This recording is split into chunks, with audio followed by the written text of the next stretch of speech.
अब ये जो मीटर सेतु है इसका जो मेन फंक्शन है वो यही है कि अज्ञात प्रतिरोध का प्रतिरोध निकालना। ठीक है, ये इसका मेन उपयोग हो गया। ये जो मीटर सेतु होता है इसके अंदर एक एसी वायर लगी होती है जिसकी लंबाई जो होती है वो 1 मीटर की होती है। तो यानी जो एसी वायर है इसकी जो लेंथ है वो कितनी है, 1 मीटर की। ठीक है, और इस वायर के नीचे यहाँ पर एक स्केल लगा हुआ होता है जिसकी हेल्प से हम लोग दूरी को नापते हैं। ठीक है, यहाँ पर क्या लगा होता है, एक स्केल लगा होता है इस तरीके से। ठीक है, ये जो वायर है हमने इसे क्या ले लिया, एसी मान लिया। ठीक है, अब देखिए करना क्या है। अब ये जो पॉइंट है ए, इस पॉइंट से एक एल आकार की पत्ती लगी हुई होती है कुछ इस तरीके से यहाँ। ठीक है, उसके बाद ऐसी सेम पत्ती क्या होती है, सी पर लगी हुई होती है कुछ इस तरीके से। देखिए ध्यान से समझ लीजिए वरना बाद में आपको रटना पड़ेगा। ठीक है, यहाँ पर देखो कुछ इस तरीके से यहाँ पर भी लगी हुई होती है और कुछ इस तरीके से यहाँ पर भी होती है। उसके अलावा यहाँ पर बीच में ये एक पत्ती लगी हुई होती है। ठीक है, इसको हम नाम दे देते हैं बी पॉइंट। ठीक है, इसको नाम दे दिया हमने बी पॉइंट। अब यहाँ पर ये जो ए पॉइंट है ये इंटरनल तरीके से वायर के थ्रू यहाँ पर कनेक्टेड होता है ए पॉइंट से। ऐसी सेम क्या होता है, यहाँ पर ये जो सी पॉइंट है ये भी कनेक्टेड होता है वायर के थ्रू इस सी पत्ती से। ठीक है, तो यहाँ पर ये जो पत्तियां हैं तो इसके अंदर क्या है, वायरिंग है। तो अब यहाँ पर एक पॉइंट होता है यहाँ पर जहाँ से हमें कनेक्शन लेने होते हैं। ठीक है, यहाँ पर भी एक पॉइंट होता है और ये जो पॉइंट है इस सी से क्या होता है, इंटरनली कनेक्ट होता है। ठीक है, तो अब यहाँ पर देखेंगे तो जो ये बी है इस बी में क्या होते हैं, 3 पॉइंट्स होते हैं यहाँ पर इस तरीके से। अब यहाँ पर कितने, 3 पॉइंट्स होते हैं। अब यहाँ पर देखो जब ए जो है इंटरनली कनेक्ट है यहाँ तक, तो यानी जो ए है, ये बिंदु है वो भी यहाँ तक जा रहा है। ठीक है, ऐसे सी जो है वो भी यहाँ तक जा रहा है। तो आप देखिए यहाँ पर क्या होता है, इसको भी हम ए बिंदु कह सकते हैं और इसको भी हम सी बिंदु कह सकते हैं। तो हमें करना क्या है, जनरली देखिए ए के बीच में और बी के बीच में यहाँ पर एक प्रतिरोध लगाना है R1। ठीक है, जो कि एक ज्ञात प्रतिरोध है, यानी इसका जो मान है हमें पहले से पता होगा। ठीक है, अब उसके अलावा यहाँ पर ये जो पॉइंट है बी और सी पॉइंट, इन दोनों के बीच में हमें क्या लगाना है, एक प्रतिरोध R3 लगाना है। ठीक है, जो कि क्या होगा, अज्ञात प्रतिरोध होगा जिसका प्रतिरोध हमें निकालना होगा। ठीक है, तो यानी R3 क्या हो गया, अज्ञात प्रतिरोध हो गया, और R1 क्या हो गया, ज्ञात प्रतिरोध हो गया जिसकी वैल्यू हमें क्या है, पता होगी। ठीक है, अब यहाँ पर देखिए हमें करना क्या है, ये जो पॉइंट आपको दिखाई दे रहा है बीच में, ये जो पॉइंट छूट गया है, पहले इसको बैटरी से कनेक्ट कर लेते हैं। यहाँ पर ए पॉइंट के बीच में और इस बी पॉइंट के बीच में एक बैटरी हमें इस तरीके से कनेक्ट करनी है जिसका ए पॉइंट जो है वो प्लस टर्मिनल से जुड़ा हो और जो सी पॉइंट है वो नेगेटिव से जुड़ा हो। ठीक है, ये बात समझ में आ गई। अब ये जो वायर थी यहाँ से लेकर यहाँ तक, तो यहाँ अगर देखोगे तो जो इसकी लेंथ थी वो कितनी थी, 1 मीटर।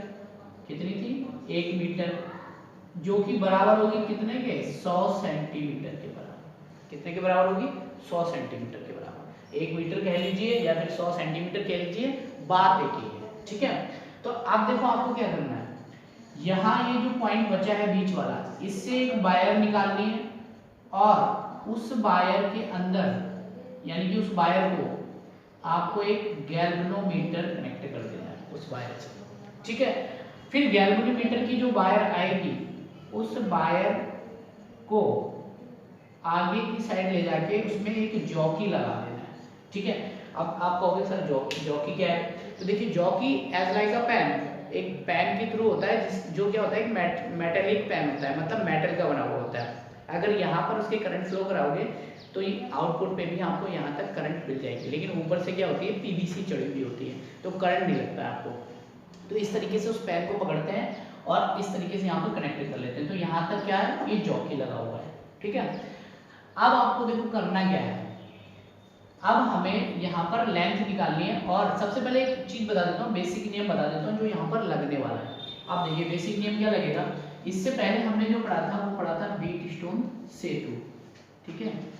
और व्हीटस्टोन सेतु में हमने एक कंडीशन पढ़ी थी, कंडीशन ये थी कि अगर मान लीजिए ये R1 है, ये R2 है और ये R3 है और ये R4 है, यहाँ पर अगर हम गैल्वेनोमीटर कनेक्ट करें, ठीक है, और इस पॉइंट पर हम अगर धारा दें, मतलब अगर हम इसे जोड़ दें सर्किट के थ्रू, तो होगा क्या, यहाँ से धारा आएगी और यहाँ पर निकल जाएगी, यहाँ से आएगी और यहाँ पर निकल जाएगी, लेकिन बीच में क्या होगा, आई का मान कितना आएगा, 0 आएगा, ठीक है। ये कंडीशन हमने पढ़ी थी। और ये कब होगा, जब संतुलन की अवस्था होगी। और संतुलन की अवस्था क्या होगी, R1 upon R3 equals to R2 upon R4। अभी यहाँ पर हमने क्या ले रखा है, R3 ले रखा है, तो यहाँ पर भी R3 मेंशन कर ले रहे हैं, ठीक है, यहाँ R2 ले रहे हैं, तो यहाँ पर R1 अपॉन R2 और यहाँ पर कितना हो जाएगा, R3 अपॉन R4। अब देखिए इसका मतलब यह हुआ कि जब I 0 होगा तो कंडीशन क्या बनेगी, ये वाली कंडीशन बनेगी। और दूसरा अगर इसका ब्लोम देखें, अपोजिट देखें, तो इसका मतलब ये हुआ कि अगर ये कंडीशन बनती है तो I बराबर कितना होगा, 0 होगा। कहां पर, इस सर्किट में BD में, ठीक है। तो कहने का पर्पज ये है, हमें ये सिद्धांत पकड़ना है यहाँ पर कि I 0 कब होगा, जब ये संतुलन की अवस्था होगी, ठीक है। तो अब यहाँ पर देखो, अब इस पे आ जाते हैं मीटर सेतु पर। अब मीटर सेतु में देखिए क्या करना है आपको सिंपली करना क्या है, ये जो जॉकी है, इस जॉकी को, ये जो 1 मीटर की वायर है यानी कि 100 सेंटीमीटर की वायर है, इसको अलग अलग जगह पे टच कराना है। तो सपोज करो आपने यहाँ पर टच कराया, तो जो डिफ्लेक्शन होगा वो इस डायरेक्शन में होगा, ठीक है। उसके बाद आपने यहाँ पे टच कराया, तो जो डिफ्लेक्शन होगा वो इस डायरेक्शन में होगा। तो हमें एक ऐसा बिंदु ढूंढना है, एक ऐसा पॉइंट ढूंढना है जिस पर क्या हो जाए, यहाँ पर करंट क्या हो जाए, 0 हो जाए, मतलब गैल्वेनोमीटर में जो करंट है वो 0 हो जाए, विक्षेप क्या हो जाए, 0 हो जाए, ठीक है। तो हमने सपोज करो एक पॉइंट यहाँ पर ऐसे ढूंढ लिया, इस तरीके से यहाँ पर एक पॉइंट ढूंढ लिया जिसको हमने नाम दे दिया D पॉइंट। तो यानी इस D पॉइंट पे क्या हो जा रहा है, I बराबर 0 हो जा रहा है, ठीक है। D पॉइंट पे क्या हो जा रहा है, I बराबर 0 हो जा रहा है। तो अब देखो हमें करना क्या है, सपोज करो यहां से यहां तक की जो दूरी है वो L है, ठीक है। यानी A पॉइंट से D पॉइंट तक की जो दूरी है वो कितनी हो गई, L हो गई। अब आप एक बात सोचिए, ये पूरी दूरी क्या है, 100 सेंटीमीटर की है, तो यहाँ पर L हो गई इतनी दूरी। तो अगर मुझे इतनी दूरी निकालनी है, तो अगर इस दूरी में से इतना छोटा टुकड़ा अगर माइनस कर दूं तो ये वाली दूरी निकल जाएगी। तो मैं यहाँ पर मेंशन कर देता हूँ इस दूरी को भी, तो ये कितनी हो जाएगी, 100 माइनस L, क्योंकि 100 में से अगर मैं इसे घटा दूंगा तो ये वाली दूरी निकल आएगी। तो हमें पता चल गया AD की दूरी और BC की दूरी, तो इसकी लेंथ हमें पता चल गई। तो बस इतनी बात हमारे समझ में आ गई। और यहाँ पर करंट क्या हो रही है, I बराबर 0 है। अब देखिए इसका डेरिवेशन करते हैं। अब देखिए डेरिवेशन में आपको क्या करना है, डेरिवेशन बहुत सिंपल है। देखिए सबसे पहले एक चीज हमें माननी है, हमें निकालना क्या है, प्रतिरोध निकालना है, ठीक है। अब कुछ एक बात सोचिए, अगर हम इसको इस तरीके से खींच दें ऐसे करके, तो ये देखिए व्हीटस्टोन सेतु बन जाएगा। यानी ये पहला प्रतिरोध हो जाएगा, और यहाँ पर जो इतना है यहाँ से यहाँ तक का वायर, तो इसका भी कुछ ना कुछ प्रतिरोध होगा, तो ये दूसरा प्रतिरोध हो जाएगा। तो ऐसे ये तीसरा प्रतिरोध हो जाएगा, और यहाँ से यहाँ तक का जो ये वायर है, वायर का टुकड़ा है, इसका भी कुछ ना कुछ प्रतिरोध होगा, तो ये क्या हो जाएगा, R4 हो जाएगा। तो बाद में हमारी इक्वेशन बन जाएगी। तो कैसे अप्लाई करना है आप देखिए, यहाँ पर मान लेते हैं, माना, यहाँ पर एक चीज मानेंगे क्योंकि हमें प्रतिरोध निकालना है, तो हम मान लेते हैं कि माना एकांक लंबाई का प्रतिरोध x ओम है, ठीक है, x ओम है। अब आप सोचिए एकांक लंबाई का प्रतिरोध x ओम है, तो यहाँ पर ये जो दूरी दे रखी है हमारे पास कौन सी, AD, तो इसकी लंबाई कितनी है, m है। तो एक बार पहले लिख लेते हैं फिर बात करते हैं। देखो फिर मैं लिख रहा हूँ यहाँ पर AD की लंबाई, AD की लंबाई कितनी है, गौर से देखोगे L AD की लंबाई। अब गौर से देखिए एकांक लंबाई का प्रतिरोध x ओम है, तो L लंबाई का प्रतिरोध कितना होगा। अब ये तो वही बात होगी ना कि 2 रुपए की एक टॉफी है, उसको अगर 5 टॉफियां हमें खरीदनी है तो कितनी की हो जाएगी, 10 रुपीज की, यानी कि हमने क्या किया, 5 से मल्टीप्लाई करा दी। तो ऐसे ही यहाँ पर भी हमें करना होगा कि अगर एकांक लंबाई का प्रतिरोध x है, तो इतनी लंबाई L लंबाई का प्रतिरोध कितना हो जाएगा, XL हो जाएगा, ठीक है। तो यहाँ पर मैं लिख रहा हूँ AD लंबाई का प्रतिरोध, तो देखिए AD लंबाई का अगर प्रतिरोध की बात करें तो कितना हो जाएगा, XL हो जाएगा। तो अब उसके अलावा यहाँ पर देखिए DC लंबाई जो है, DC लंबाई वो कितनी, 100 माइनस L, ठीक है। तो जब यहाँ पे लिख देता हूँ मैं DC तार की लंबाई, अब देखिए DC तार की लंबाई कितनी होगी, 100 माइनस L।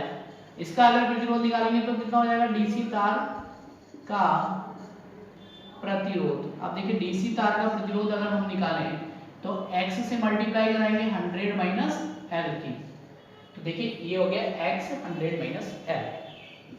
ये जो था AD लंबाई का प्रतिरोध, इसको इक्वेशन नंबर 1 कह देते हैं और इसको बोल देते हैं इक्वेशन नंबर 2, ठीक है। अब हमें सिंपली क्या करना है, अब देखिए यहाँ पे एक लाइन लिख रहा हूं मैं, चूंकि धारा मापी में धारा I = 0 है, इसलिए अब देखिए कंडीशन क्या होगी, इसलिए हमने ब्रिटिश स्टोन से तुम्हें पढ़ा था कि जब भी धारा 0 होगी बीच में, जब भी गैल्वेनोमीटर जो धारा दिखाएगा 0, तो उसकी जो इक्वेशन बन के आएगी वो कैसा होगा, वैलेंस की स्थिति में होगा, मतलब संतुलन की अवस्था में होगा बीज स्टोन सेतु। तो ये भी एक बीज स्टोन सेतु बन रहा है, अगर ध्यान से देखोगे, जिसमें 4 रेजिस्टर लगे हैं, एक वाला और एक वाले का प्रतिरोध हमने निकाल लिया और एक वाले का प्रतिरोध निकाल लिया, ठीक है। तो ये क्या हो गए, 4 प्रतिरोध लगे, तो ये भी एक बीज स्टोन सेतु बन रहा है। जब धारा 0 है तो ये भी क्या होगा, संतुलन की अवस्था में होगा। तो कैसे हो जाएगा, R1 अपॉन ये AD जो है, इस AD, ये जो AD पार्ट है यहाँ पर, इस AD का प्रतिरोध, और ऐसे क्या हो जाएगा R3 अपॉन DC का प्रतिरोध, है ना। तो यहाँ पर देखिए, अच्छा यहाँ पर एक चीज और देखिए, AD की लंबाई और हमने क्या निकाली थी यहाँ पर, DC की लंबाई, ये सब कुछ हम निकाल चुके हैं, ठीक है, प्रतिरोध भी निकाल चुके हैं। तो अब हमें सिर्फ और सिर्फ अप्लाई करना है। तो यहाँ पर लिखेंगे इसलिए सेतु संतुलन की अवस्था में होगा। तब हम क्या लिख सकते हैं, अतः R1 अपॉन क्या चीज आएगा, AD जो वायर है इसका प्रतिरोध, ठीक है। तो मैं लिख रहा हूं AD तार का प्रतिरोध, AD तार का प्रतिरोध बराबर R3 अपॉन DC तार का प्रतिरोध। अब यहां देखिए R1 अपॉन एडी तार का प्रतिरोध अगर देखोगे तो एडी लंबाई का प्रतिरोध कितना है, एक्सएल है, तो यहाँ पर मैं लिख रहा हूँ एक्सएल। और यहाँ पर देखिए R3 तो हमें निकालना ही है, ठीक है। और डीसी तार का प्रतिरोध कितना है, एक्स 100 माइनस एल। तो देखिए यहाँ पर जो आपकी इक्वेशन बनी कुछ इस तरीके से बन गई। अब यहाँ पर देखिए x और x यहाँ पर सेम है, तो यहाँ पर ये दोनों क्या हो जाएंगे, कैंसिल हो जाएंगे। तो अब हमारे पास जो इक्वेशन बची वो क्या बची, R1 upon L equal to R3 upon 100 minus L. अब गौर से देखिए ये जो अज्ञात प्रतिरोध लगा हुआ था वो कौन सा था, R3 था। इसी को हमें फाइंड आउट करना था, इसी को हमें निकालना था। तो यानी R3 यहाँ पर आ रहा है ना इक्वेशन में, तो इसको हम सॉल्व आउट कर लेते हैं और R3 की वैल्यू निकाल देते हैं। तो यहाँ पर R3 की अगर वैल्यू निकालोगे तो क्या मिलेगा, पहले वज्र गुणन कराते हैं हम यहाँ पर, ठीक है। तो यहाँ पर कितना हो जाएगा, क्रॉस मल्टीप्लाई कराने पे R1 into 100 minus L equal to R3 L, ये हो गया। अब R3 को यहाँ इस साइड में लेके आएंगे तो ये डिवाइड में जाएगा, तो कितना बनेगा हमारे पास, R3 को सॉरी यहीं पे रखना है क्योंकि R3 की वैल्यू निकालनी है। तो L को इस साइड लेके आते हैं, तो R3 की जो वैल्यू है वो निकल के आएगी कुछ इस तरीके से, R1 into 100 minus L upon ये जो L था इसको लिख देंगे यहाँ पर।